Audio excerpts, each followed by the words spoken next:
Hola, bienvenidos a TechChat, el canal donde hablamos de energía, ingeniería y sostenibilidad. Continuamos con la serie Termodinámica para Ingenieros, video número 47, módulo 2, en lo correspondiente a primera ley de la termodinámica para volúmenes de control en flujo estable, estado estable.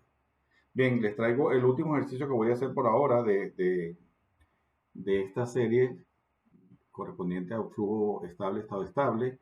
Ya no es una planta de potencia como han sido los anteriores, sino que va a ser un ciclo de refrigeración como el que se muestra. Este ciclo de refrigeración tiene la particularidad de que tiene dos etapas de compresión y eso hace pues que libere, que sea eficiente. Hay muchas combinaciones en los ciclos de refrigeración y lo vamos a ver en el próximo módulo. De manera que no me voy a extender demasiado en este apartado. En cualquiera de los casos, es un ciclo que tiene un evaporador, que es el que retira energía de un ambiente que se quiera mantener a baja temperatura.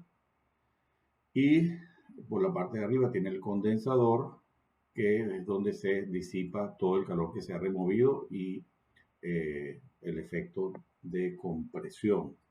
También lo vamos a ver con más detalle. Eso sí lo vamos a ver al final de este problema. Entonces,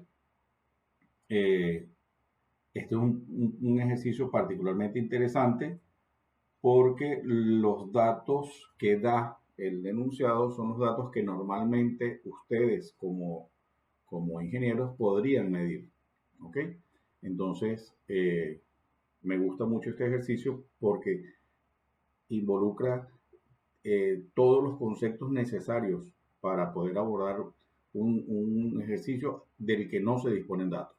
Solamente conociendo el funcionamiento de los equipos lo vamos a resolver. Entonces, creo que va a ser un ejercicio muy ilustrativo para ustedes. Bien, comenzamos.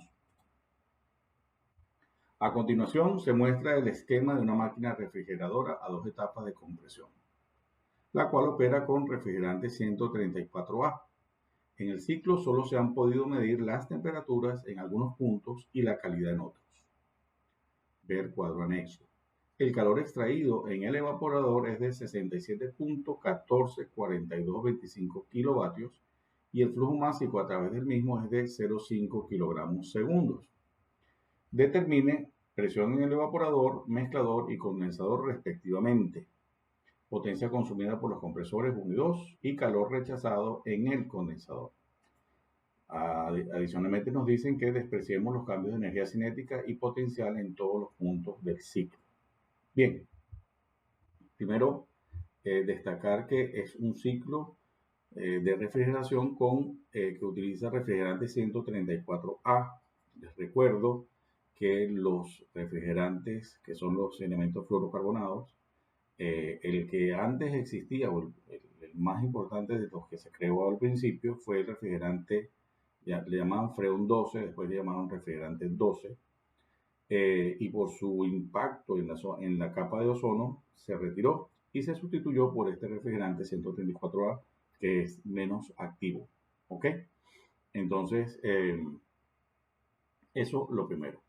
Luego, no es común en estos datos, fíjense que dice que el calor extraído en el evaporador es de 67.144225. Tantos decimales no es común. Pareciera como que esto, quien se inventó el ejercicio, pues cuadró los números para que este le encajara bien en los resultados. No importa, es lo mismo, pero no es común. O sea, por ejemplo, si ustedes tienen un batímetro o un medidor de potencia, yo no he visto un batímetro con 6 decimales de, de precisión, ¿sí? O sea, sería lo más común sería que consiguieran un batímetro que dijera 67.144 a lo sumo, o sea, con milésimas, pero ya en millonésimas no, yo al menos no he visto. Pero bueno, no importa, no importa. Bueno, vamos a analizar, vamos a ver por dónde le entramos a este ciclo. El procedimiento que les he venido describiendo es que abordamos el funcionamiento de los equipos y sacamos toda la información que nos ofrezca el entender cómo operan los dispositivos. Entonces, bueno, voy a hacer espacio allí. ¿qué podemos saber de momento? Bueno, del funcionamiento de los equipos. Sabemos que el condensador, por lo menos, el refrigerante viene por acá, entra en este serpentín y sale aquí en 5. Para que eso ocurra, la presión 4 tiene que ser igual a la presión 5. ¿Ok? Luego hay una expansión aquí en la válvula. Esa expansión representa una disminución de la presión a entalpía constante. Entonces va a esto que se llama cámara de expansión. En particular, a mí no me gusta llamar a estos dispositivos cámara de expansión, porque da la impresión de que la presión cambia. Y no es verdad. O sea, la presión del punto 6, la presión del punto 7 y la presión del punto 8 es la misma. Entonces, realmente el nombre que a mí me suena más es como un separador bifásico. ¿Por qué? Porque en este punto, esto normalmente es un cilindro y que por gravedad se separa la fase gaseosa de la fase líquida. Entonces, si se fijan en la parte baja, o sea, el punto 8 va a salir líquido saturado y por la extracción 7, que es la parte alta del cilindro, se va a retirar vapor saturado. Entonces, ese nombre de cámara de expansión, aun cuando está bien, a mí me parece que no es correcto. Yo lo llamaría un separador de fase o un separador bifásico. Y digo bifásico, que se refiere a dos, porque hay separadores trifásicos, porque podemos tener un flujo que tenga líquido, vapor y sólido. A veces flujos que traen arena. Es muy común en petróleo que los separadores sean trifásicos. ¿Ok? Ok, entonces ocurre la expansión aquí en la válvula. Entonces la presión 6, 7 y 8 necesariamente son las mismas. Y nos fijamos aquí que la corriente 7 va a un mezclador. O sea, 7 se mezcla con 2 para formar 3. ¿Ok? Para que esa mezcla ocurra, este mezclador, les recuerdo que es equivalente a las llaves de la ducha. Viene una línea fría y una línea caliente para que salga algo más caliente la línea principal, que en este caso pareciera ser 2. Entonces, para que ocurra la mezcla, la presión de 7 y la presión de 2 y la presión de 3 tienen que ser las mismas.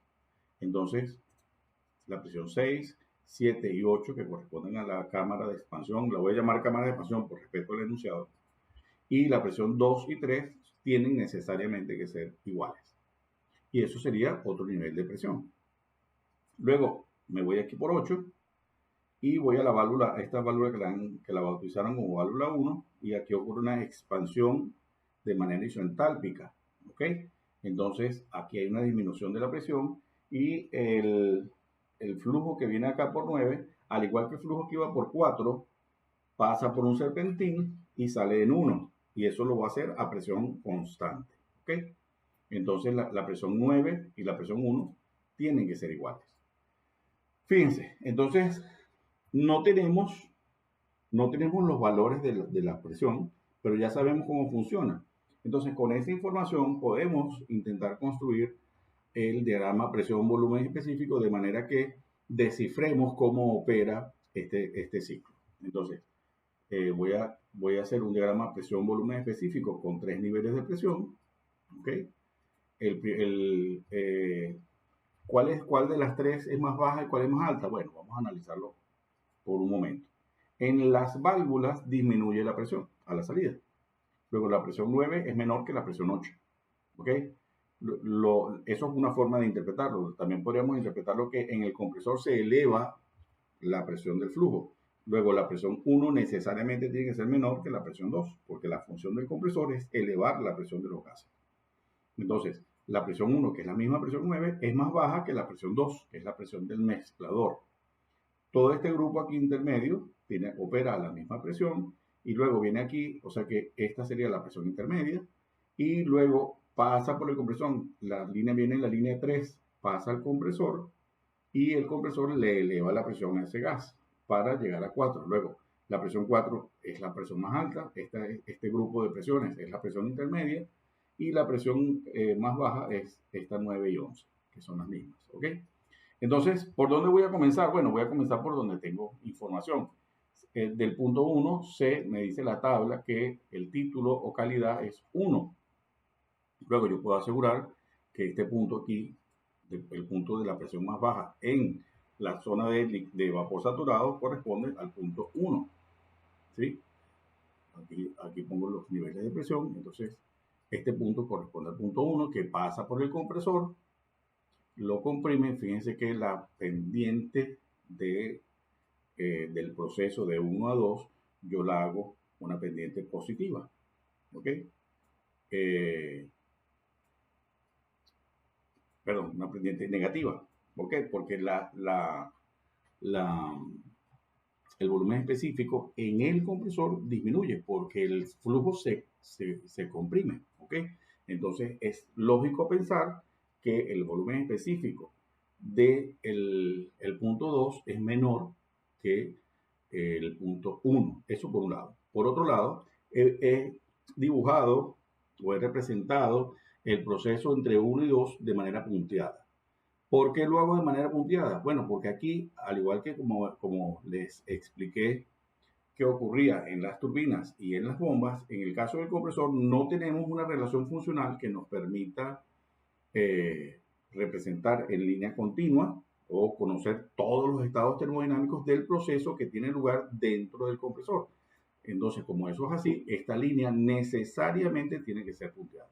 Cuando ustedes la expresen, tiene que ser punteada. Bien, ya estamos en 2. Entonces, aquí en 2 va al mezclador, ¿sí? Y en el mezclador se mezcla con 7. De 7 que sabemos que es a la presión intermedia y título o calidad 1. Entonces, 2 se mezcla con 7 para formar 3. Sabemos que 3 tiene que ser un valor, un estado termodinámico de vapor sobrecalentado, porque eso va a entrar al compresor. Y el compresor es una máquina que opera con gas o con vapor, no opera con mezcla, ¿ok? O con equilibrio líquido-vapor, porque se daña.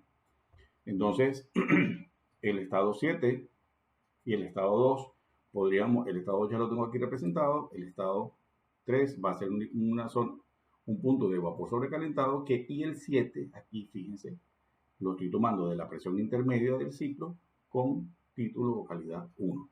7 se mezcla con 2 para formar 3. Perfecto. Y ahora vamos a entrar al compresor. Del mismo modo, entonces, el compresor se le eleva la presión, el volumen específico disminuye, se ingresa esta cantidad de potencia y forma el estado 4. La razón de que esto sea punteado es lo mismo. No tenemos la relación funcional de presión como una función del volumen específico para representar el proceso que tiene lugar en el compresor 2 de manera continua. ¿Ok? Ojo con eso. Si lo ponen continuo, está mal y se los van a tachar y pierden los puntos. Vale. Ok, estoy en 4, voy a entrar al condensador. Vamos a entrar aquí al condensador. En el condensador hay un proceso de enfriamiento a presión constante. Fíjense que se libera calor. Entonces, del estado 5 que sabemos que el título o la calidad es 0.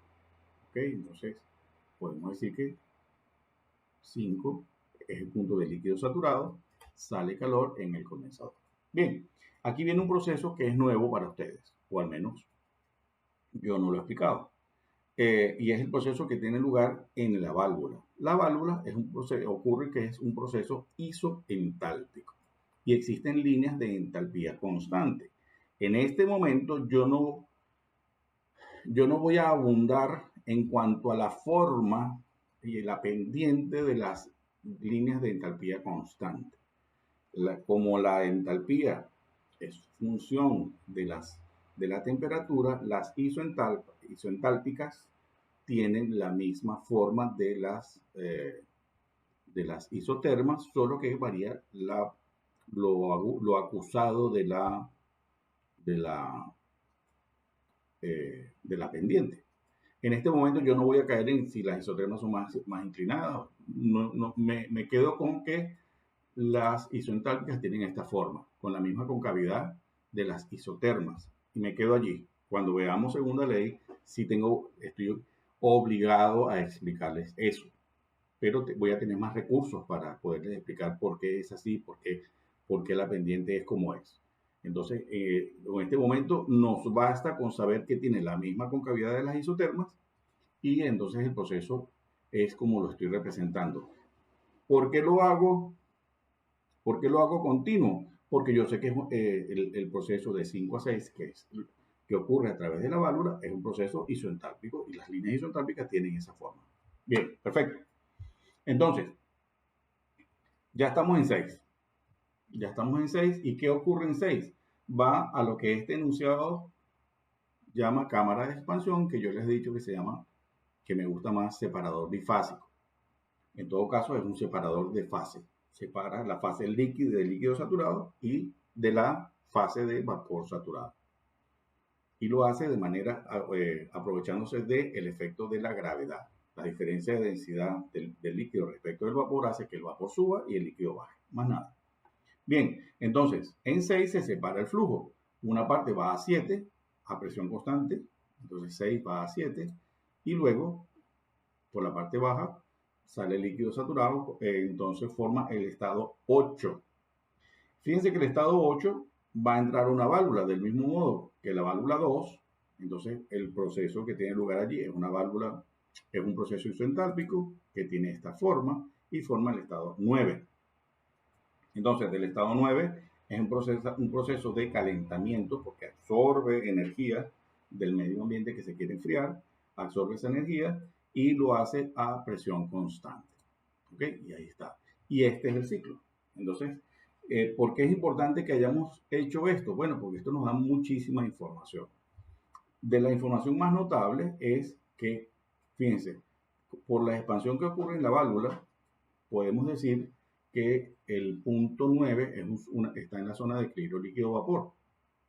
Entonces, como está en la zona de equilibrio líquido-vapor y la tabla nos da que la temperatura de ese punto es menos 40, podemos asegurar que la presión del punto 9 corresponde con la presión de saturación a menos 40. ¿Ok? Y eso es bien importante porque nos permite entonces definir el estado 9 y adicionalmente como el evaporador trabaja a presión constante, la presión 9 es igual a la presión 1. ¿Ok? Eso está muy bien. Ya entonces con estos datos podemos determinar la entalpía 1, porque la entalpía 1 va a ser, fíjense que dice 51.25 y calidad 1 o título 1. Sabemos que esto corresponde a menos 40, a la temperatura de menos 40. Entonces, la entalpía 1, ¿a qué va a ser igual? A la entalpía G leída a 51.25 que corresponde también con menos 40. Entonces podemos tener la entalpía, ya tenemos la entalpía 1, que es la entalpía de este punto según el diagrama. ¿Podemos determinar la entalpía 9 a pesar de que tenemos presión y temperatura? No. ¿Por qué? Porque el estado 9 corresponde a una zona, a un estado termodinámico dentro del domo de la campana, y en la zona de la campana, dentro de la campana, la presión y la temperatura no son propiedades intensivas independientes. Luego necesitamos de una propiedad adicional para poder definir ese estado termodinámico. ¿Ok? Llámese calidad o cualquier otro. Muy bien. Bien. Ahora, ¿qué más podemos hacer? Podemos decir que el estado 8, fíjense por el diagrama, el estado 8 necesariamente el título de localidad es 0. Eso es información que no estaba. Bien, vamos a abrir un poco de espacio aquí para seguir determinando las entalpías. Ok, entonces ya abrimos un poco más de espacio. Vamos a... ¿Qué alternativas tenemos? Bueno, tenemos, fíjense que el enunciado nos da el calor absorbido en el evaporador. Eso corresponde a este par de estados, al 1 y al 9. El estado 1, la entalpía 1 ya la tenemos el flujo másico, de manera que si aplicamos volumen de control aquí, la única incógnita que nos queda es H9. Bueno, vamos a hacerlo, volumen de control en el evaporador, hago mi cuadrado aquí de líneas punteadas para identificar lo que entra y lo que sale del volumen de control. Entonces, al aplicar la primera ley, nos queda que la única incógnita es H9, ¿sí? Y bueno, sustituimos los términos y nos queda que HL es igual a 3401. Este Q.L ojo, se pone positivo porque es un calor que entra. ¿Ok? Entonces, H9 nos da 3401 y H9 es igual a H8 porque aquí está el proceso de la válvula. Luego, H9 y H8 ya lo tenemos. Y esto es muy importante, tener H8. ¿Por qué? Porque sabemos que, bueno, aquí la cámara de expansión es bastante elocuente, porque sabemos que lo que sale por aquí es líquido saturado. En el diagrama también lo vimos que correspondía, que estaba sobre el punto 8, estaba sobre la línea de líquido saturado. Entonces, la presión 8, ¿a qué corresponde? La presión 8 va a corresponder a la presión de saturación que tenga un HF de 3401, porque sabemos que el título o la calidad vale 0. ¿Cómo es esto? La presión 8 corresponde a la presión de saturación cuyo HF sea igual a 3401. Van a la tabla, interpolan 3401 y hallan la presión de saturación. Cuando yo lo hice me dio que es 174,8. Y este valor es bien importante, primero porque es lo segundo que nos están pidiendo, la presión del segundo nivel, que es la presión del mezclador, y a esto iba. La presión 8 es igual a la presión 7, es igual a la presión 6, pero la presión 7 es igual a 2 y a 3. Entonces tenemos todo este montón de información. Vamos a ponerlo. 7, 6, 3 y 2.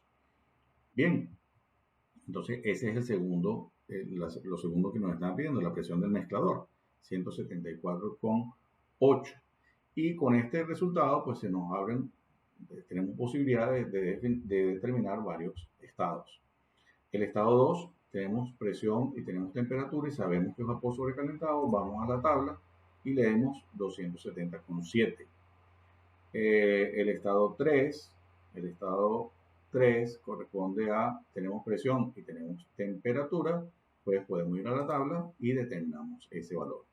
Luego, aquí con 174,8 y calidad 1 o título 1, pues también podemos determinar este valor de la entalpía, ¿sí? ¿Hay algo más que podamos hallar? De momento no. Podemos decir que, fíjense, como tenemos este flujo másico 9, el flujo másico 9 es igual al flujo másico 8, igual al flujo másico 1, igual al flujo másico 2. Entonces podemos completar esos términos que están allí y ya no tenemos más información directa. ¿Qué podemos hacer ahora? Bueno, tenemos que hallar el resto de flujos másicos y el resto de las entalpías. ¿Qué alternativa tenemos? Tenemos como primera alternativa aplicar volumen de control y conservación de la masa en la cámara de expansión. ¿Qué incógnitas tenemos aquí? Tenemos el flujo másico 6 como incógnita, la entalpía 6 también es una incógnita, el flujo másico 7 es una incógnita, el flujo másico 8 sí lo conocemos y la entalpía 8 también la conocemos. Pero entonces tenemos, por continuidad, podríamos decir que este flujo másico 6 es igual al 7 más el 8. Tendríamos dos ecuaciones, pero tenemos tres incógnitas, luego no nos sirve. ¿Ok? Pero en el mezclador, fíjense que resulta bien interesante. Vamos a aplicar volumen de control en el mezclador. Cuando digo volumen de control, es volumen de control y continuidad. Entonces, en este punto, las incógnitas, ¿cuáles son? Los flujos másicos, el flujo másico 7, el flujo másico 3, pero la entalpía 7 y la entalpía 3 y la entalpía 2, que es la otra que tiene lugar allí, el flujo másico 2 ya lo conozco. Entonces, tenemos dos ecuaciones y dos incógnitas. Es maravilloso porque entonces al aplicar la primera ley y la continuidad nos sale este sistema de ecuaciones. Este sistema de ecuaciones ustedes lo pueden resolver por donde ustedes consideren. Ya les repito que yo no sé cuál es el convenio de ustedes con su profesor, si les va a dejar sacar una calculadora programable o no. Muy probablemente, si no les dejan sacar calculadora programable, pues esto lo van a tener que resolver por sustitución. Yo lo hago aplicando un método numérico que se llama Gauss con pivote y me da estos dos resultados. ¿Ok? Entonces, esto lo sustituyo acá. Flujo másico 3, 0,5014. Flujo másico 7, 0,1514. Perfecto. Ya tenemos el flujo másico 3. Fíjense, entonces el flujo másico 3 es igual al flujo másico 4, igual al flujo másico 5, igual al flujo másico 6. Entonces eso lo podemos completar. Ya tenemos toda la columna de flujo másico, la tenemos llena. ¿Ok? Bien, vamos a abrir un poco más de espacio aquí porque esto se llenó. ¿Qué hacemos? ¿Qué alternativa tenemos? Bueno, ya aplicamos volumen de control aquí y aplicamos volumen de control aquí. ¿Ok? Inclusive podríamos hallar las potencias de los compresores porque ya, no podemos hallar la potencia del compresor 2 porque nos falta la entalpía 2. Pero sí podríamos hallar la potencia del compresor 1. Bueno, a mí me gusta, antes de empezar a hallar las incógnitas, rellenar las entalpías y los flujos máximos. Eso es lo que a mí me gusta. Como el enemigo de ustedes en el examen es el tiempo, ustedes deben valorar si completan la tabla primero y después hacen las operaciones de las incógnitas que les estén reclamando, o si las van resolviendo al tiempo. Yo de momento prefiero llenar la tabla y así me libero de todo lo que es la tabla. ¿Okay? Bien, entonces, como ya tenemos los flujos másicos, puedo volver aquí a la cámara de expansión y me quedan entonces, antes que tenía 3 incógnitas, que era el flujo másico 6 y el flujo másico 7, y ahora los conozco, de manera que aquí la única incógnita es entalpía 6. ¿Ok? Entonces, al aplicar volumen de control en la cámara de expansión, pues puedo hallar la entalpía 6. Esta no es la única forma como podríamos haber hallado la entalpía 6. ¿Por qué? Porque si ustedes se fijan, es el flujo másico 6 es igual al flujo másico 8 más el flujo másico 7. Si despejamos todo entre flujo másico 6, si dividimos todo entre flujo másico 6, queda 1 es igual al flujo másico, a la fracción de M8 entre M6 más M7 entre M6. Y M7 entre M6 es la calidad. ¿Sí? Entonces ya con la calidad y con la presión, con la calidad de la presión, también hubiéramos podido hallar la entalpía. Eso es otra forma de hacerlo. Yo, ¿por qué me metí por aquí? Porque es más rápido, básicamente. Pero ustedes también podrían hacerlo por allí, por el concepto, aplicando el concepto de calidad. Si ustedes dividen M7 entre M6, eso es calidad porque es la fracción de gas entre la fracción total y eso les va a dar calidad. Con esa calidad y la presión 6 han podido hallar la entalpía 6 y se quitan de encima este volumen de control. A mí me pareció más sencillo hacerlo aplicando este volumen de control y por eso lo hice por allí. De todo caso, les estoy mostrando las alternativas que tienen. Bien, perfecto, ya tenemos la entalpía 6. Y al tener la entalpía 6, ¿por qué es muy bueno? Bueno, porque la entalpía 6 es la salida de la válvula. Quiere decir entonces que la entalpía 5 es igual a la entalpía 6. Ya tenemos la entalpía 6. ¿Y por qué esto es importante? Porque al igual que como hicimos con la entalpía 8 o con la presión del estado 8, la presión del estado 5 corresponde a la presión de saturación de aquel estado cuyo HF corresponda a 96.96. ¿Por qué? Porque H5 viene de líquido saturado. ¿Okay? Entonces, la presión 5 corresponde a la presión de saturación cuyo HF sea igual al H5, que es este valor de 96,96. Y al buscar ese dato en la tabla, es un dato sencillo, una interpolación, nos da que la presión 5 son 823. Y la presión 5 es igual a la presión 4. Ya está listo. Como tengo presión y tengo temperatura, pues puedo determinar el estado 4. Y ahora sí está listo, porque ya tenemos todas las entalpías y tenemos todos los flujos máximos. Ahora sí podemos hallar sin ningún problema las potencias de los compresores. Bueno, vamos a aplicar volumen de control. En el compresor 1 hago el cuadrado de las líneas punteadas, que no me cuesta nada, y va a ser menos trabajo igual a lo que sale menos lo que entra, que sale el flujo másico 2 entalpía 2 y que entra el flujo másico 1 entalpía 1. Factor común flujo másico y nos queda entonces que menos la potencia del compresor va a ser igual al flujo másico 1 por entalpía 2 menos entalpía 1. Al sustituir nos queda que la potencia del compresor es menos 1569 kilovatios. ¿Por qué resulta negativo ese número? Porque a los compresores hay que suministrarles energía para que puedan trabajar. Es lo mismo que las bombas, solo que los compresores aumentan la presión a gases. ¿Ok? Bien, vamos ahora a hacer volumen de control en el compresor 2 y hacemos la línea punteada, lo que sale es 4 y H4, M3, H3, factor común M3, y me da que la potencia 2 es menos 27.33. Lo último que pide el ejercicio es el calor disipado en el condensador. Aplicamos volumen de control en el condensador y queda que eso que llaman Q H es igual al flujo másico 4 por la entalpía 5 menos la entalpía 4. este calor da negativo, y da negativo porque es un calor que sale. ¿Ok? Y con esto estamos listos, ya completamos todo lo que nos está pidiendo el ejercicio. A manera de que ustedes critiquen o valoren si los resultados que les están dando son lógicos, vamos a analizar un poco esto. Lo primero es, fíjense, la potencia del compresor 1 es menor que la potencia requerida por el compresor 1 es menor que la potencia requerida por el compresor 2. ¿Tiene lógica? Sí. ¿Por qué? Porque el compresor 2 trabaja con mayor flujo. ¿Por qué sé yo que trabaja con mayor flujo? Porque, bueno, el compresor 1 trabaja con este 2 y al 2 se le suma el 7 para que dé 3 y entonces el compresor 2 maneja mayor caudal. Como maneja mayor caudal, pues entonces, caudal no, mayor flujo másico. Entonces es la potencia necesaria para comprimir ese flujo másico es mayor que la del anterior. Y luego tenemos el calor disipado. Da menos 110. ¿Tiene sentido que este Q sub H sea mayor que Q sub L? Sí.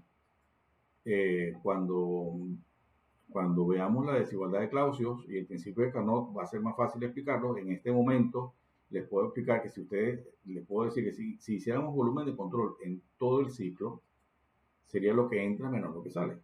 ¿Sí? ¿Y qué entra? Q sub L, trabajo 1 y trabajo 2. ¿Y qué sale? Q sub H. Sería la sumatoria de los calores menos la sumatoria de los trabajos igual a 0, porque si tomamos todo el volumen de control, todo el ciclo, no hay masa atravesando ese límite, ¿ok? Entonces lo único que se está atravesando son calores. ¿Qué queda? Calor que queda Q sub H menos Q sub L igual a trabajo 1 más trabajo 2. Este Q sub L pasa para acá y pasa sumando, entonces Q sub H necesariamente siempre va a ser mayor que el Q sub L.